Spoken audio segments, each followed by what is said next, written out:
রাসূল বলেছেন কিয়ামতের আগে মানুষ জেনা করবে, জেনাকে মানুষ জেনা মনে করবে না, মনে করবে এটা অ্যাফেয়ার, ছেলে মেয়ের ক্রাশ। এখন নতুন শব্দ আসে কি, ক্রাশ। চোখে চোখে কন্ট্যাক্ট হবে, কো এডুকেশনের মাধ্যমে মোবাইল নাম্বার এক্সচেঞ্জ হবে, রাতের বেলা কথা হবে, ফোন হবে, তারপর চা খাবে, কফি খাবে, ঘুরবে, আস্তে আস্তে বেড়ে যাবে, তারপরে ব্রেকআপ হয়ে যাবে। তাদের কাছে সিম্পল, এটা খুব সিম্পল, সিলি ব্যাপার। আর কোরআনের কাছে এটা কি, জিনা। এক কথায় কি, জিনা। জিনায় লিপ্ত থাকা অবস্থায় দোয়া কবুল হয় না, কিন্তু মানুষ যদি এটা থেকে বের হয়ে তওবা করে আল্লাহর জন্যে, তার দোয়া অনেক বড় মানুষের দোয়ার মতো কবুল হয়। ওই 3 বন্ধুর একটা হাদিস আছে না, গুহার মধ্যে চাচাতো বোনকে একা পেয়েও সে ফিরে আসছিল আল্লাহর ভয়ে, আল্লাহ পাক তাকে গুহা থেকে বাঁচায় দিচ্ছেন না? হাদিসটা পড়ে দেখবেন, অনেক বড় হাদিস। জিনা থেকে দূরে থাকলে হৃদয়ে নূর আসবে।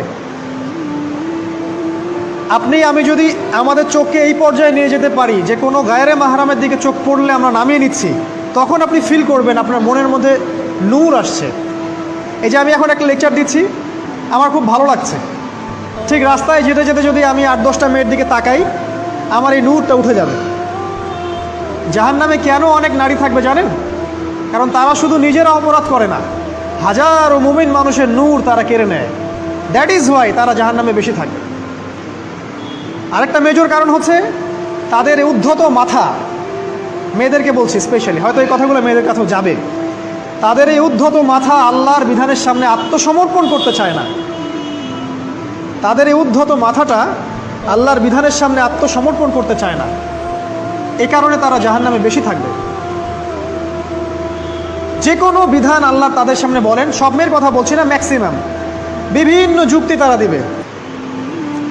সামি'না ওয়া আতা'না এই পর্যায়ের না, যুক্তি দিবে। পর্দা করলে কি এখন কেমন করে চাকরি করব, পর্দা করলে কেমন করে পড়াশোনা করা যায়, এখন তো যাইতেই হচ্ছে, কিছু তো করার নাই, বিভিন্ন যুক্তি, হাজারটা যুক্তি তারা দিবে। কে জানি তাদের ব্রেইনটাকে পুরো ওয়াশ করে ফেলছে। রাসূল সাল্লাল্লাহু আলাইহি ওয়াসাল্লাম বলেছেন দাজ্জালের শেষ অনুসারী হবে এক শ্রেণীর নারী। মাশাআল্লাহ, দাজ্জালের শেষ অনুসারী হবে এক শ্রেণীর নারী।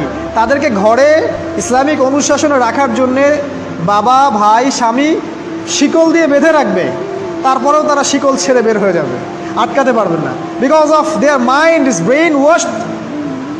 এ কারণে দেখা যায় তাদেরকে যখন কোনো বিধানের কথা আপনি বলবেন, তাদের এই উদ্ধত মাথাটা আল্লাহর বিধানের সামনে অবনত হতে চায় না, বিভিন্ন যুক্তিতর্ক তারা দেয়। এই কারণেই তাদের সংখ্যাটা জাহান্নামে বেশি হবে।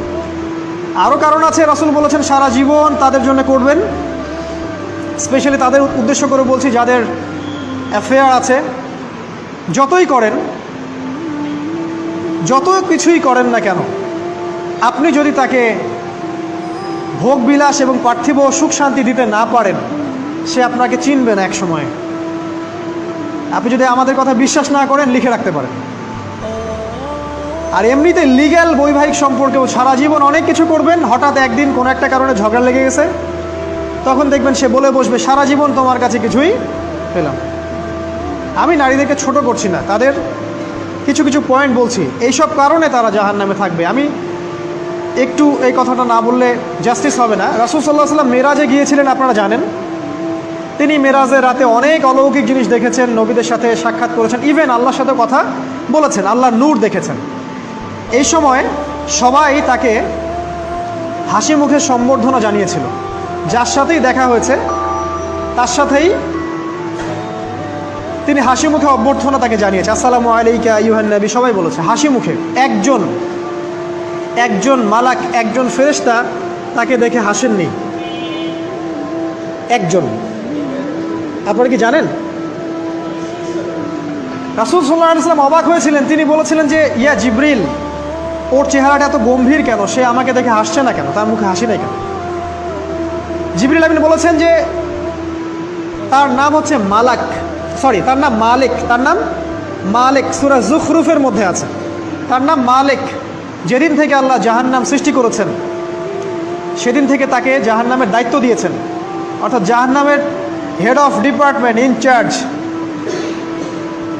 সেদিন থেকে তার মুখের হাসি উঠে গেছে। আমরা দোয়া করি আমরা যেন তার সাক্ষাৎ না পাই। তার কাছে পারমিশন নিয়ে রাসূল সাল্লাল্লাহু আলাইহি ওয়াসাল্লাম জাহান্নামের দিকে তাকিয়েছিলেন, ভিতরে দেখেছেন কি আছে।